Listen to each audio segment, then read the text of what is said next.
अखिल भारतीय अखाड़ा परिषद के अध्यक्ष और निरंजनी अखाड़ा के सचिव महंत नरेंद्र गिरी की सोमवार को संदिग्ध मौत हो गई। उनका शव प्रयागराज के उनके बांगबरी मठ में ही फंदे से लटका मिला। उनकी मौत को लेकर अलग अलग थ्योरी सामने आ रही है। जी हां, सबसे ज्यादा चर्चा में उनके शिष्य आनंद गिरी है, जिन्हें पुलिस ने गिरफ्तार किया है। इसकी वजह बांगबरी गद्दी की 300 साल पुरानी वसीयत है, जिसे नरेंद्र गिरी संभाल रहे थे। कुछ साल पहले आनंद गिरी ने नरेंद्र गिरी पर गद्दी की 8 बीघा जमीन 40 करोड़ में बेचने का आरोप लगाया था, जिसके बाद विवाद गहरा गया था। आनंद ने नरेंद्र पर अखाड़े के सचिव की हत्या करवाने का आरोप भी लगाया था। तो चलिए जान लेते हैं आखिर ये अखाड़े होते क्या हैं, इनकी परंपरा और इतिहास क्या है, इनमें एंट्री कैसे होती है। नमस्कार, आप देख रहे हैं SKL न्यूज और मैं हूं आपके साथ महिमा जय।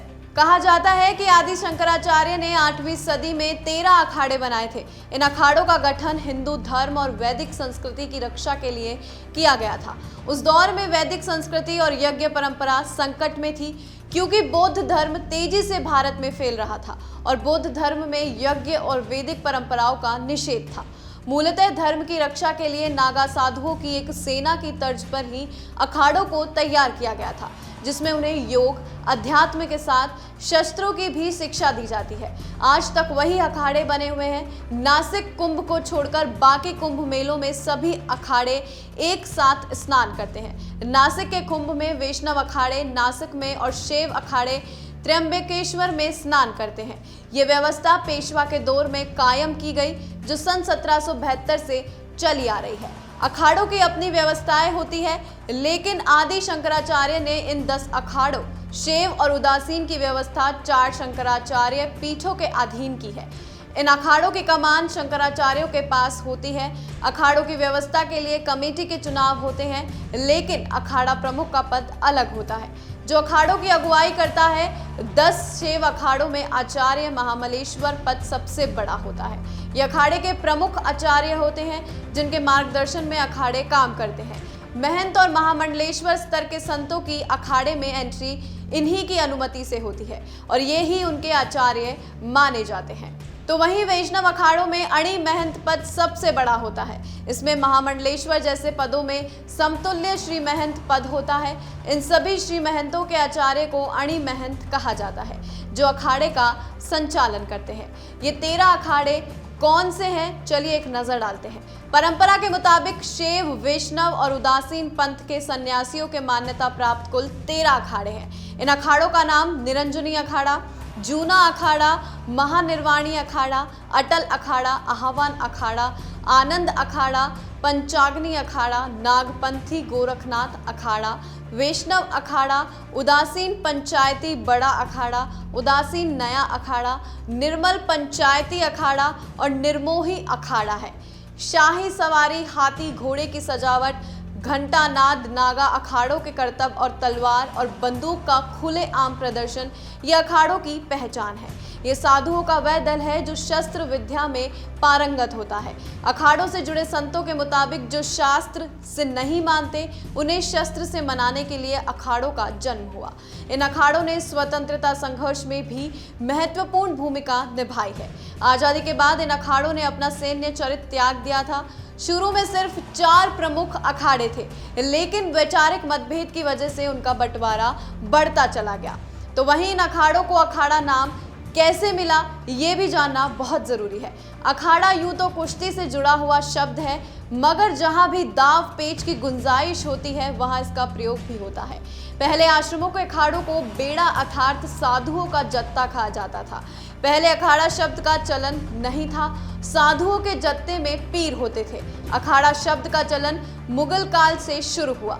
हालांकि कुछ ग्रंथों के मुताबिक अलख शब्द से ही अखाड़ा शब्द की उत्पत्ति हुई है, जबकि धर्म के कुछ जानकारों के मुताबिक साधुओं के अक्खड़ स्वभाव के चलते इसे अखाड़ा का नाम दिया गया है। ये अखाड़े काम कैसे करते हैं, इस पर भी एक नजर डाल लेते हैं। कुंभ में शामिल होने वाले सभी अखाड़े अपने अलग अलग नियम और कानून से संचालित होते हैं। यहाँ जुर्म करने वाले साधुओं को अखाड़ा परिषद सजा देता है। छोटी चूक के दोषी साधु को अखाड़े के कोतवाल के साथ गंगा में 5 से लेकर 108 डुबकी लगाने के लिए भेजा जाता है। डुबकी के बाद वह भीगे कपड़े में ही देवस्थान पर आकर अपनी गलती के लिए क्षमा मांगता है। फिर पुजारी पूजा स्थल पर रखा प्रसाद देकर उसे दोष मुक्त करते हैं। विवाह, हत्या या दुष्कर्म जैसे मामलों में उसे अखाड़े से निष्कासित कर दिया जाता है। अखाड़े से निकल जाने के बाद ही इन पर भारतीय संविधान में वर्णित कानून लागू होता है।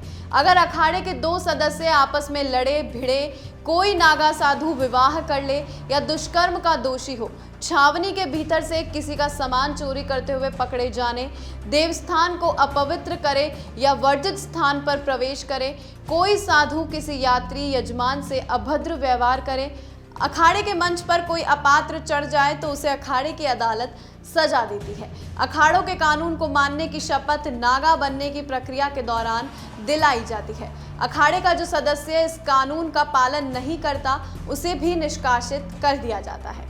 तो वहीं अखाड़े में कैसे होती है साधुओं की एंट्री? जी हाँ, अखाड़ों में साधुओं की एंट्री आसान नहीं होती है। शैव परंपरा में नागा साधु बनने के लिए अखाड़े को काफी समय देना होता है। इसके लिए अखाड़ों की अपनी अलग व्यवस्था है। अखाड़े में आते ही किसी को भी दीक्षा नहीं दी जाती है। अगर कोई साधु बनना चाहता है तो उसे कुछ समय अखाड़े में रखकर अपनी सेवाएं देनी होती है। साधुओं के साथ रहकर उनकी सेवा और इसी दौरान अपने गुरु को चुनना होता है। सेवा का समय 6 महीने से लेकर 6 साल तक भी हो सकता है। इस दौरान अखाड़ा उस व्यक्ति का इतिहास और पारिवारिक पृष्ठभूमि की जांच करता है, उसके चरित्र के बारे में पता लगाता है। फिर किसी कुंभ मेले में उसे दीक्षा दी जाती है। इसके लिए व्यक्ति को अपने सांसारिक जीवन का त्याग करना पड़ता है, खुद का पिंडदान करना होता है। करीब 36 से 48 घंटे की दीक्षा प्रक्रिया के बाद उसे नए नाम के साथ अखाड़े में एंट्री दी जाती है। क्या अखाड़ों में चुनाव होते हैं? अखाड़े के साधु संतों के मुताबिक अखाड़े लोकतंत्र से ही चलते हैं। जूना अखाड़े में 6 साल में चुनाव होते हैं। कमेटी बदल दी जाती है, हर बार नए को चुनते हैं। ये इसलिए ताकि सभी को नेतृत्व का मौका मिले, सभी संतों में भी अच्छी नेतृत्व क्षमता आए। तो वहीं कुछ अखाड़ों में बाकायदा चुनाव प्रक्रिया होती है, जरूरत पर वोटिंग भी की जाती है। अच्छा काम करने वाले को दोबारा चुना जाता है, नहीं करने पर बदल दिया जाता है। कुछ अखाड़े ऐसे भी हैं जहां चुनाव नहीं होता है। इसी तरह अखाड़ा परिषद में अध्यक्ष, उपाध्यक्ष, सचिव सहित 16 लोगों की कमेटी चुनी जाती है। इसे कैबिनेट कहते हैं। कमेटी की समय समय पर बैठक होती है। आपात बैठक का भी प्रावधान है। सिंहस्थ या कुंभ में जब भी धर्मध्वज की स्थापना होती है, कमेटी स्वतः भंग हो जाती है। सारे अधिकार 2 प्रधान के पास आ जाते हैं। ये मिलकर पूरे सिंहस्थ या कुंभ की व्यवस्था संभालते हैं। कुंभ सिंहस्थ के बाद कमेटी वापस अस्तित्व में आ जाती है। तो चलिए जान लेते हैं आखिर किन किन अखाड़ों में चुनाव प्रक्रिया की जाती है। जी हाँ, जूना अखाड़ा 3 और 6 साल में चुनाव, 3 साल में कार्यकारिणी, न्याय से जुड़े साधुओं का 6 साल में अध्यक्ष, मंत्री, कोषाध्यक्ष। तो वहीं पंचायती निरंजनी अखाड़ा, पूर्ण कुंभ, अर्ध कुंभ, इलाहाबाद में 6-6 साल में नई कमेटी चुनते हैं। पंचायती महानिर्वाणी अखाड़ा 5 साल में पंच परमेश्वर चुनते हैं।